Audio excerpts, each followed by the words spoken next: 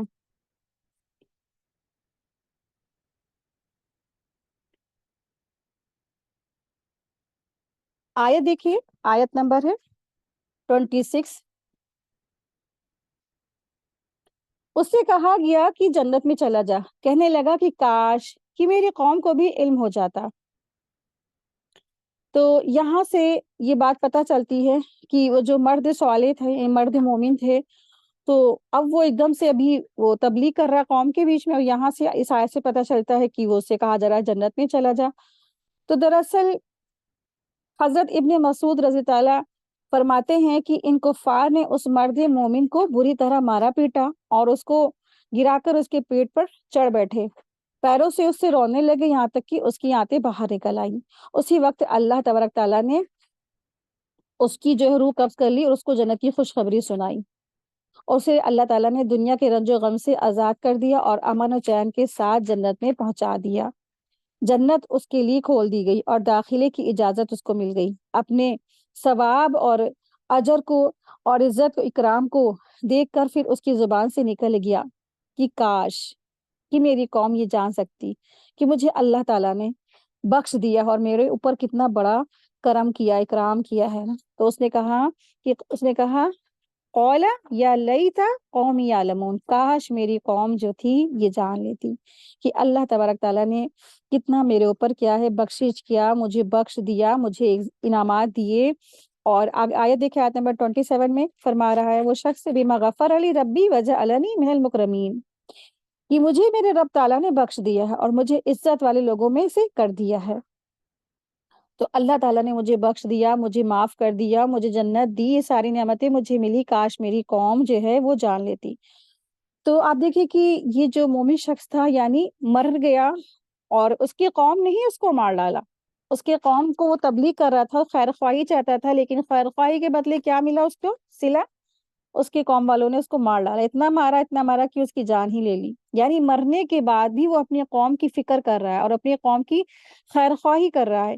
ایک سچے دائی کے اندر یہی صفت ہوتی ہے کہ وہ زندہ ہو یا مردہ ہو، اس کو لوگوں کی طرف سے کوئی خیر پہنچ رہی ہو یا ان کی طرف سے کوئی تکلیف پہنچ رہی ہو، وہ ہر حال میں ان کا خیر خواہی ہوتا ہے۔ وہ ایسے خیر خواہی دراصل ایسی خیر خواہی پیغمبروں کے اندر پائی جاتی ہے، اور پھر جو ان کی سنتوں کی اتباع کرنے والے ہوتے ہیں ان کے اندر ہوتی ہے کہ انسان ہلاکت چاہنے والوں کے لیے بھی کیا ہے؟ بھلائی کا ارادہ رکھتا ہے۔ ذرا ہم اپنا جائزہ لیں کہ اگر ہمیں کوئی دو تانے بھی اگر دے دیتا ہے تو ہم سوچتے ہیں کہ اپنی ساری زندگی تو ان کے گھر کی طرف ہم دیکھیں گے بھی نہیں، نہ ان کی ہم بات سنیں گے، نہ ان کی طرف ہم نگاہ اٹھا کے دیکھیں گے نا۔ ہمارا تو یہ رویہ ہوتا ہے، لیکن کیا ہے ایک بہترین جو دین کا داعی ہوتا ہے وہ لوگوں سے درگزر کرتا ہے، ان کے لیے خیر خواہی کرتا ہے۔ تو یہ مرد مومن ہے، آپ دیکھیں کتنا مطلب کتنا بہترین رویہ، اس کا بہترین کردار یہاں سے پتہ چل رہا ہے کہ اس کے قوم والوں نے اس کو مار ڈالا، وہ مر گیا، اللہ نے اس کی روح قبض کر لی، اس کو جنت میں پہنچایا، جنت کی ابدی نعمتیں مل جانے کے بعد، جنت میں پہنچ جانے کے بعد جب اللہ نے اس کو انعامات دیے تو پھر بھی وہاں اس کو یہ نہیں ہوا کہ میری قوم نے مجھے مار ڈالا، چلو مجھے اللہ نے جنت دی اور ٹھیک ہے ان کو جہنم پہنچا دیا جائے، نہیں، وہاں بھی وہ ان کے لیے خیر خواہ ہی سوچ رہا ہے کہ کاش میری قوم جو ہے جان جاتی، کہ میرے اللہ نے مجھے کتنی نعمتیں دی، کاش میری قوم بھی جو ہے اچھے اچھے کام کرتی، اچھے جو ہے نا رسول کی اتباع کرتی اور نیکیاں کرتی، اور پھر کاش میری جو قوم ہے وہ بھی یہاں پہ جہاں پہ میں پہنچا ہوں وہاں یہ بھی پہنچ جاتی میری قوم۔ تو بہترین دین کا داعی اسی طرح سے ہوتا ہے، ہمیشہ اس کے اندر لوگوں کے لیے خیر خواہیاں ہوتی ہیں، لوگوں کا بھلا چاہنا ہوتا ہے۔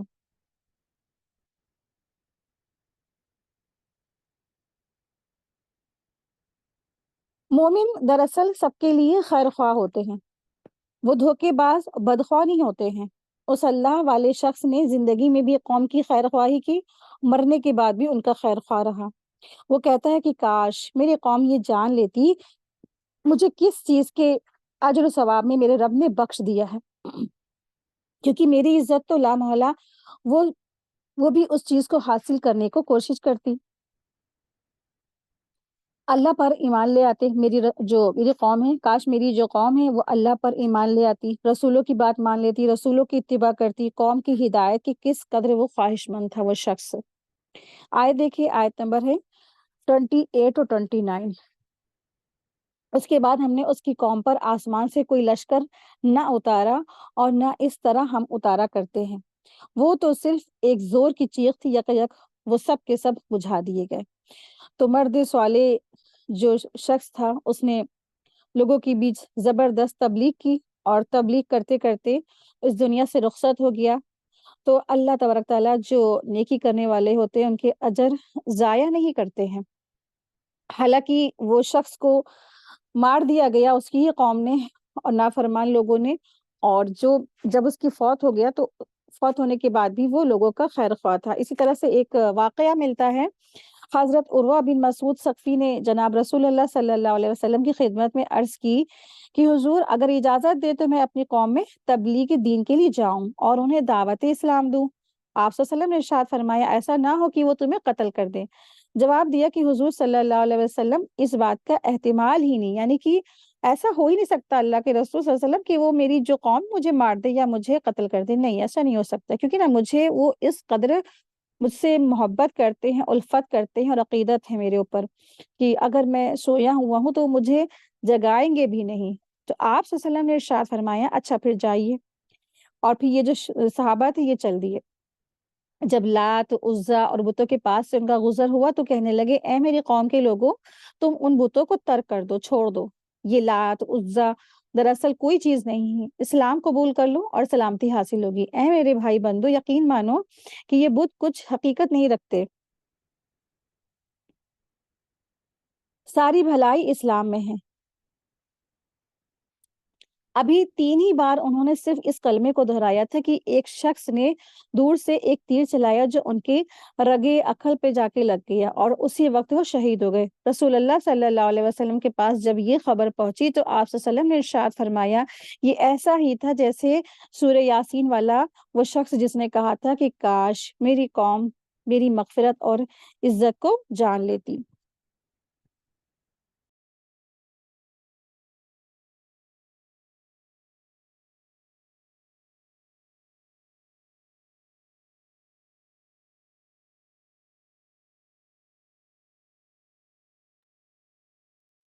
آیت دیکھیے، آیت نمبر ہے 30۔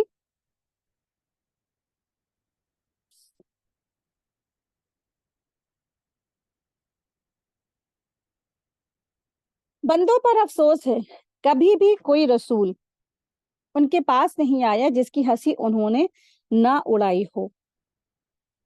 تو اللہ سبحانہ تعالیٰ ارشاد فرما رہے ہیں کہ ان کے اوپر کیا ہے، بندوں پر افسوس ہے۔ تو انبیاء کرام کی بات نہ ماننے والوں پر یہاں پر حسرت اور افسوس کی بات کی جا رہی ہے۔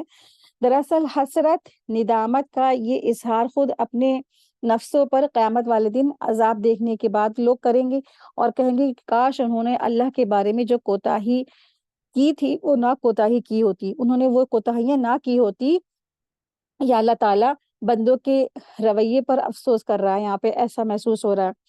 ٹھیک ہے، تو جو مفسرین کہتے ہیں کہ بندوں پر افسوس ہے، تو اللہ تعالیٰ افسوس فرما رہے ہیں، تو بندوں پر حسرت اور افسوس ہے، تو بندے کل اپنے اوپر کس طرح شرمندہ ہوں گے، اور پھر وہ بار بار کہیں گے کہ ہائے ہم نے اپنا خود برا کر لیا، کاش ہم نے رسول کی بات مان لی ہوتی، کاش ہم نے اللہ کی بات مان لی ہوتی۔ مطلب یہ ہے کہ قیامت کے دن عذابوں کو دیکھ کر ہاتھ ملیں گے اور یوں کہیں گے کہ کیا وہ یوں کہیں گے کہ انہوں نے رسولوں کو جھٹلایا اور اللہ کو جھٹلایا، اللہ کی بات کو نہیں مانی، کاش ہم نے اللہ رسول کی بات مان لی ہوتی۔ تو اس طریقے سے وہ جو ہے لعنت ملامت اپنے اوپر قیامت کے دن کریں گے۔ تو اسی افسوس کے بارے میں اللہ سبحانہ وتعالیٰ فرما رہے ہیں کہ بندوں پر افسوس ہے۔ آیت دیکھیں، آیت نمبر 31 ہے، کیا انہوں نے نہیں دیکھا کہ ان کے پہلے بہت سی بستیاں ہم نے غارت کر دی جو ان کی طرف واپس نہیں لوٹتے۔ آیت 32، 33، 34، 35 دیکھیں۔ اور نہیں ہے کوئی جماعت مگر یہ کہ وہ جمع ہو کر ہمارے سامنے حاضر کی جائے گی۔ ان کے لیے ایک نشانی خشک مردہ زمین ہے جس کو ہم زندہ کر دیتے ہیں، جس سے اناج نکالتے ہیں، جس میں سے وہ کھاتے ہیں، اور ہم اس میں سے کھجور اور انگوروں کے باغات پیدا کرتے ہیں جن میں ہم چشمے بھی جاری کر دیتے ہیں۔ آیت 35 اور 36 دیکھیں۔ تاکہ لوگ اس کے پھل کھائیں، انہوں نے اپنے ہاتھوں سے اسے نہیں بنایا، پھر کیوں نہیں شکر گزاری کرتے؟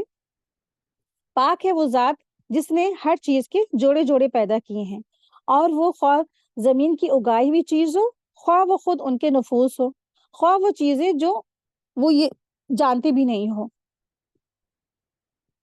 تو اس آیت سے پتہ چلتا ہے کہ اللہ سبحانہ تعالیٰ نے ہر چیز کو جوڑے جوڑے بنا، یعنی چاہے کچھ بھی ہو پوری کائنات میں، چاہے وہ آسمانوں میں ہو، چاہے وہ زمین کی گہرائیوں میں ہو، ہر چیز کو اللہ سبحانہ تعالیٰ نے جوڑے جوڑے بنایا ہے، سوائے اللہ تبارک تعالیٰ کی ذات کے۔ ہر چیز کا جوڑا ہے، پیئر ہے، لیکن اللہ سبحانہ تعالیٰ کی ذات کیا ہے؟ وہ وحدہ لا شریک ہے، وہ اکیلا ہے، اس کے جیسا کوئی نہیں ہے۔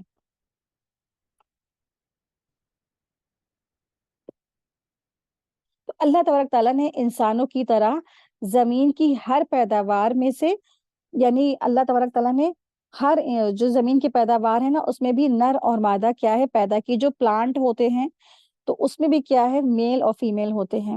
آسمانوں اور زمین کی گہرائیوں میں بھی جو چیزیں جو ہم دیکھ نہیں سکتے ہیں، جو غائب ہیں، لیکن جن کا علم صرف اللہ سبحانہ تعالیٰ کو ہے، اس میں بھی کیا ہے زوجیت ہے، نر و مادہ ہے۔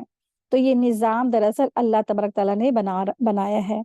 بس تمام مخلوقات کیا ہے جوڑا جوڑا ہے، نباتات ہو چاہے کچھ بھی ہو، یہ سب کیا ہے نر اور مادہ، یعنی کہ جوڑے جوڑے میں ہے۔ حتیٰ کہ آخرت کی جو پیئر کیا ہے، اس کا جو جوڑا ہے وہ دنیا کی زندگی ہے۔ آخرت کی زندگی کا جو جوڑا ہے وہ اس کا پیئر کیا ہے؟ دنیا کی زندگی۔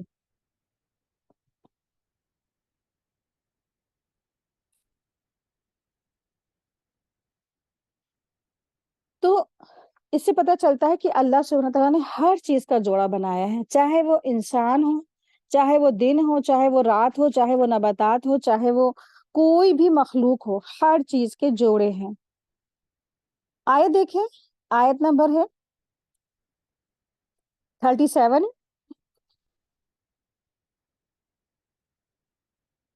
اور ان کے لیے ایک نشانی رات ہے جس سے ہم دن کو الگ کر دیتے ہیں، تو وہ اچانک اندھیرے میں رہ جاتے ہیں، اور سورج کے لیے جو مقررہ راہ ہے وہ اسی راہ پر چلتا رہتا ہے۔ یہ اندازہ غالب با علم اللہ تعالیٰ کا ہے، اور چاند کی ہم نے منزلیں مقرر کر رکھی ہیں، یہاں تک کہ وہ گھوم پھر کر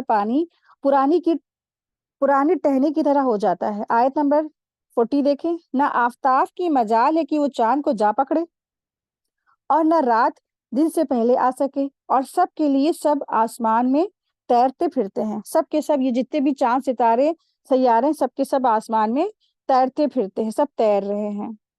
تو یہ بھی اللہ تبارک تعالیٰ کی کیا ہے توحید کی نشانی ہے۔ اللہ نے سارے انسانوں کا دھیان اس طرف لائے ہیں کہ توحید کی طرف دیکھو، کیونکہ یہ